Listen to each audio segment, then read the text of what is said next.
오늘 우리에게 주시는 하나님의 말씀 같이 찾아보도록 합니다. 마태복음 5장 5절 말씀 한 절만 보도록 하겠습니다. 찾으신 줄 알고 제가 봉독해 올립니다. 온유한 자는 복이 있나니 그들이 땅을 기업으로 받을 것이며. 아멘. 오늘 이 본문 말씀을 가지고 온유한 자는 이라고 하는 제목으로 같이 여러분과 은혜를 나누고 도전을 받고자 합니다. 노자의 말 중에 유약승강강이라고 하는 말이 있습니다. 부드럽고 약한 것이 굳세고 강한 것을 이긴다라고 하는 그런 의미를 갖고 있습니다. 부드럽고 약한 것이 어떻게 굳세고 강한 것을 이길 수 있단 말입니까? 노자는 부드럽고 약한 것은 다만 표현 형식에 불과한 것이지 그 이면에 숨은 힘이 있다고 그렇게 보았습니다. 그래서 그 숨은 힘으로 말미암아 온유하고 부드러운 것, 바로 그것이 강한 것을 이긴다라고 그렇게 설명을 합니다. 실제로 졸졸 흐르는 냇물이 모난 돌을 깎아냅니다. 그리고 한 방울 한 방울 떨어지는 물방울이 바위를 뚫습니다. 그렇습니다. 부드러움이 힘이다라고 말할 수 있습니다. 그래서 부드러움은 거부감 없이 사람들의 마음을 움직이게 되는 것입니다. 그리고 강한 것을 물리칠 수 있는 힘이 있다라고 그렇게 말할 수 있는 것이죠. 오늘 본문을 보면 이미 예수님께서 이 부드러움에 대해서 말씀을 하셨습니다. 온유한 자는 복이 있나니 그들이 땅을 기업으로 받을 것이며 라고 말합니다. 부드러운 사람이 복이 있다는 것입니다. 그리고 부드러운 사람이 땅을 기업으로 받게 될 것이다 라고 말씀합니다. 한마디로 예수님을 믿는 사람은 부드러운 사람이 되어야 한다라고 주님은 말씀합니다. 그저 이미지만 변하는 것이 아니라 실제로 그 존재 자체가 부드러워져야 한다는 것이죠. 그러면 예수님께서 말씀하신 부드러움이란 무엇입니까? 오늘 본문에서 예수님은 온유함이라고 하는 표현을 쓰고 있습니다. 우리말로 온유라고 하는 것은요, 온화하고 유순하다라고 하는 뜻을 갖고 있습니다.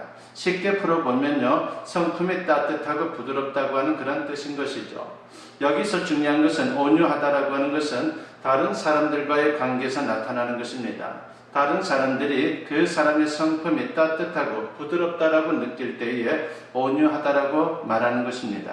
그러므로 자기 스스로 나는 따뜻하고 부드러운 사람이다라고 말하는 것은 그건 잘못된 것입니다. 그렇게 자기를 그렇게 말하는 것은 절대로 온유한 사람이 아니다라고 하는 것을 보여주는 것이죠.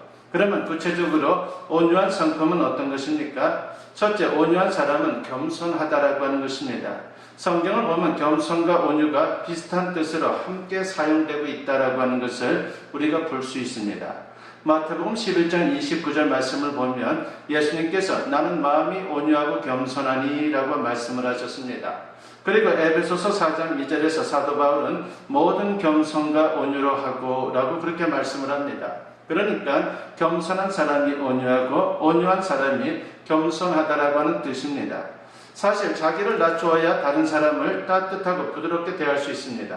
자기를 높이고 남을 깔보는 사람은 절대로 다른 사람을 부드럽게 대할 수 없는 것입니다. 그러므로 우리가 겸손과 온유는 같이 간다라고 그렇게 생각해야 합니다. 두 번째, 온유한 사람은 인내하는 특징이 있습니다. 민수기 12장 3절에 보면 이런 말씀이 나오죠. 이 사람 모세는 온유함이 지면의 모든 사람보다 더하더라 하고 있습니다. 당시에 모세만큼 온유한 사람이 없었다는 말씀입니다. 그런데 하나님께서 왜 이렇게 말씀하셨는지 우리가 한번 살펴볼 필요가 있습니다. 그 앞에 나와 있는 민수기 12장 2절에 보면 이런 말씀이 있죠. 그들이 이르되 여호와께서 모세와만 말씀하셨느냐 우리와도 말씀하지 아니하셨느냐 하매 여호와께서 이 말을 들으셨더라 하고 있습니다. 모세의 형과 누이가 모세를 찾아와서 했던 말입니다. 모세를 공격하고 인격적으로 모독합니다. 그러나 모세는 그들의 공격에 맞대응하거나 화를 내거나 다투지를 않았습니다. 하나님께서 이런 모세의 모습을 보시고 온유하다라고 말씀을 하신 것입니다. 사실 성질을 부리고 화를 잘 내는 사람은 절대로 온유할 수가 없습니다. 세 번째로 온유한 사람은 관용이 특징이다라고 말할 수가 있습니다. 요한복음 21장에는 예수님께서 부활하신 뒤에 갈릴리 바닷가에서 제자들을 다시 만나는 이야기가 나옵니다. 예수님께서 갈릴리 바다에서 고기 잡던 베드로와 몇 명의 제자들을 만난 것입니다. 그리고 저들을 부드럽고 따뜻하게 대해주셨습니다. 그런데 베드로는 마음이 무거웠습니다. 거기에는 이유가 있었습니다. 예수님께서 잡히셨을 때 예수님을 3번이나 모른다라고 부인했기 때문입니다. 그 일을 생각하면 예수님께서 화를 내실 수 있는 그런 상황이죠. 그러나 예수님은 끝내 그 이야기를 하지 않았습니다. 그저 따뜻하고 부드럽게 제자들을 대해주셨고 특별히 베드로를 대해주셨습니다. 예수님은 이미 너그럽게 베드로의 허물을 용서해 주셨던 것입니다. 사실 상대방의 허물과 잘못을 너그럽게 받아들일 수 없는 사람은 온유할 수 없습니다. 여러분, 온유한 사람이 되기를 바랍니다. 그러기 위해서는 남들 앞에서 나를 낮출 수 있어야 합니다. 그리고 상대방의 무례한 행동이나 비판까지도 잘 참을 수 있어야 합니다. 더 나아가 다른 사람의 허물과 잘못도 너그럽게 받아들일 수 있어야 합니다. 그러면 어떻게 온유할 수 있습니까? 그 답을 찾기 위해서 온유라고 하는 말의 의미를 보다 깊이 살펴볼 필요가 있습니다. 원어 성경에는 온유하다라고 하는 이 말이 헬라어로 표기될 때에 프라우스라고 그렇게 표기가 되어 있습니다. 헬라어에서 프라우스라고 하는 말이 사용된 예를 살펴보면 이렇습니다. 어떤 환자가 고열에 시달리고 있을 때에 약을 먹고 정상적인 상태로 돌아왔을 때 그것을 바로 프라우스라고 표현합니다. 그리고 사나운 맹수를 조련시켜 말을 잘 듣게 됐을 때에 그것을 프라우스라고 또한 말합니다.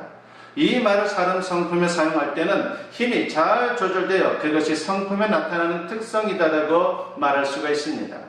동물 조련사 랄프 헬머라고 하는 사람이 있습니다.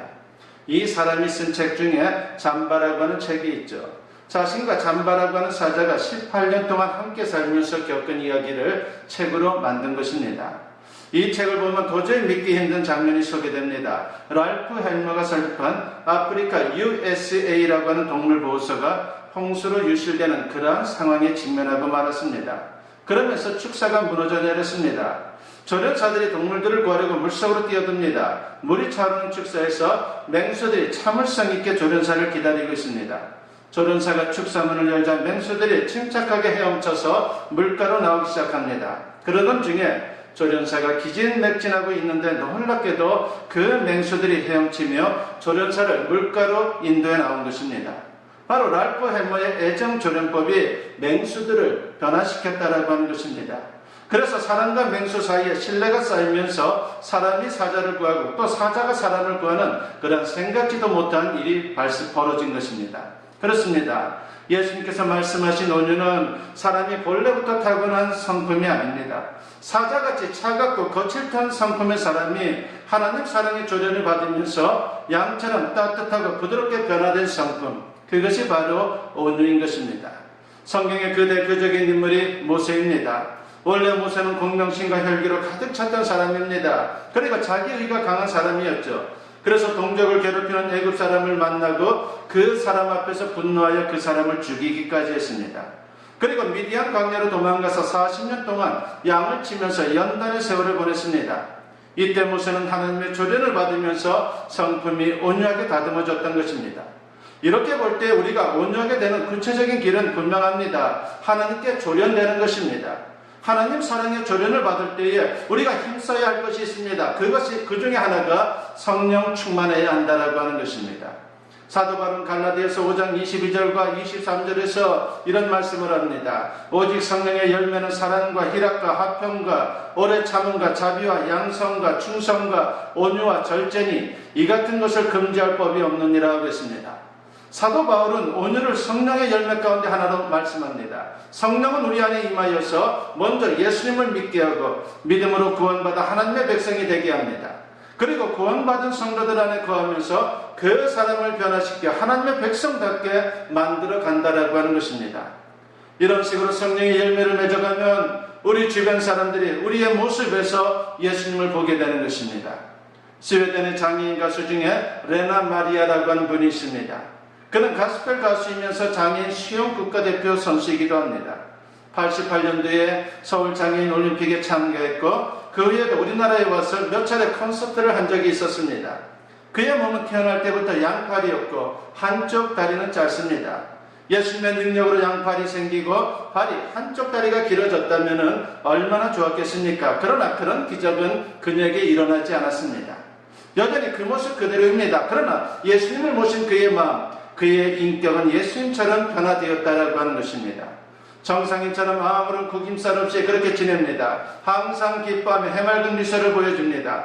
그런 심령에서 나오는 목소리로 하나님을 찬양합니다. 그래서 그를 가리켜 많은 사람들이 천상의 목소리를 가진 사람이다라고 칭송을 합니다. 한 번은 그가 공연을 앞두고 TV에 출연한 적이 있었습니다.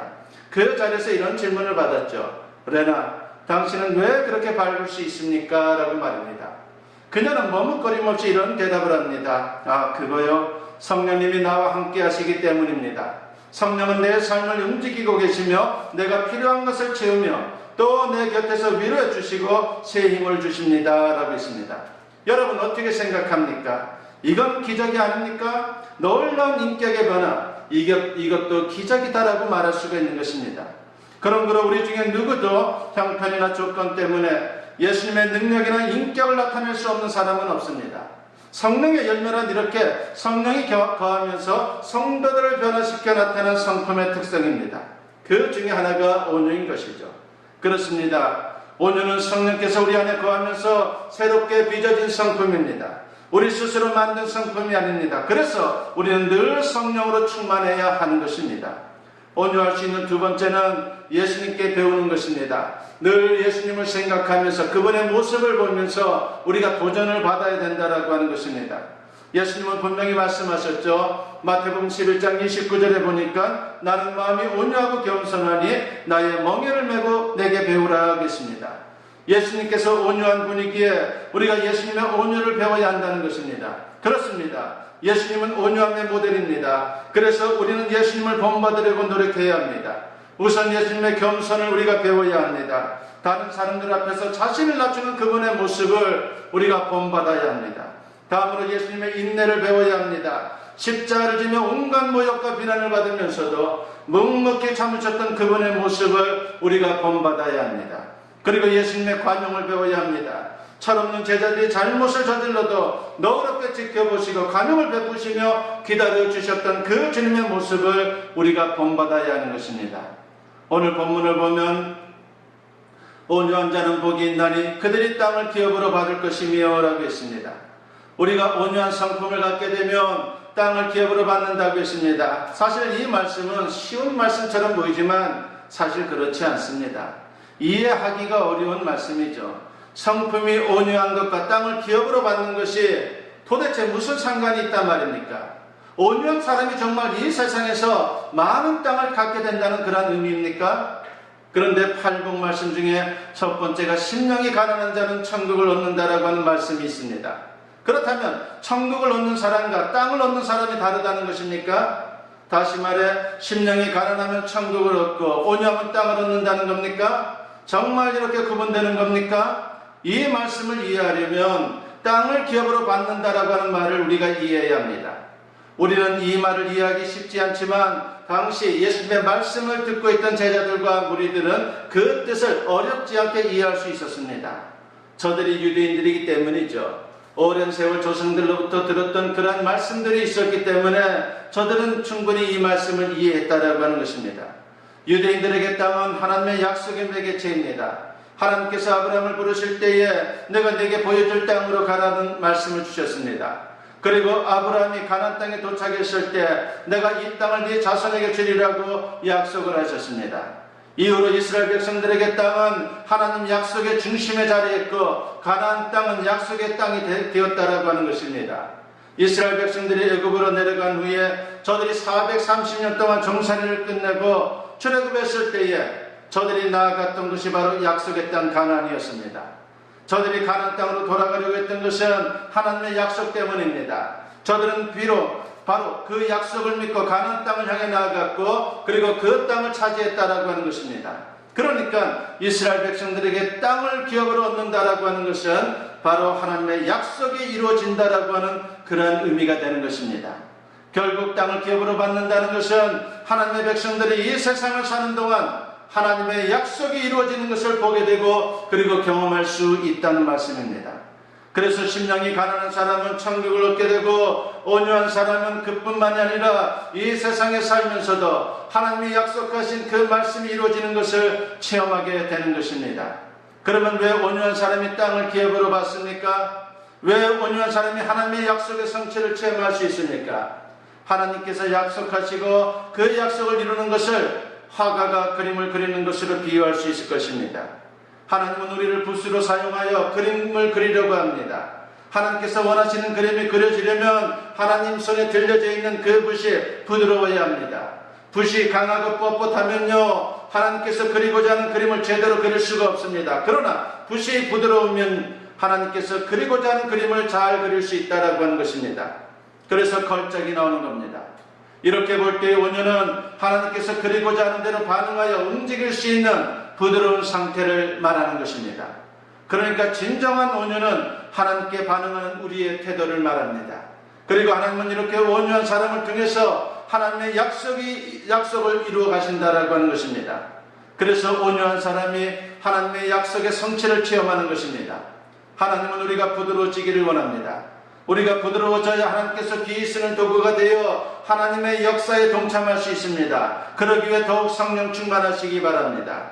그리고 예수님을 모델로 삼아 부지런히 온유를 배울 수 있기를 바랍니다. 그래서 예수님처럼 부드러운 사람이 되어 주님이 약속하신 축복을 경험할 뿐만이 아니라 존귀하게 쓰임받을 수 있는 저와 여러분 모두 될 수 있기를 주님의 이름으로 간절히 축원합니다. 기도드립니다. 사랑과 은혜가 충만하신 아버지 하나님 감사합니다. 오늘도 주님 앞에 나와서 예배로 영광 돌리게 하시니 감사합니다. 온유한 사람이 되라고 주님 말씀합니다.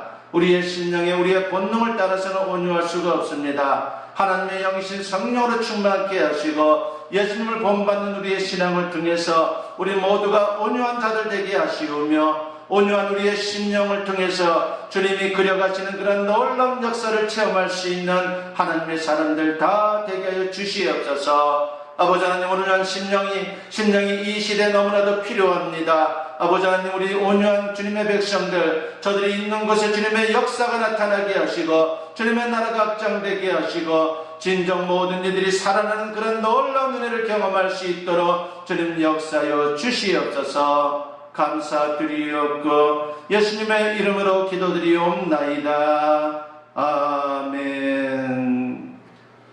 이제는 우리 주 예수 그리스도의 은혜와 아버지 하나님의 무궁하신 사랑하심과 성령의 감화감동 역사 충만하심이 오늘 주님께 예배로 영광 돌리며 선포된 말씀과 같이 온유한 하나님의 사람들이 되어 주님을 체험할 뿐만 아니라 존귀한 인생을 살아가기를 소원하고 세상을 향하는 주님의 사랑하는 자녀들 위해 지금으로부터 영원토록 함께 하시기를 간절히 축원하옵나이다. 아멘.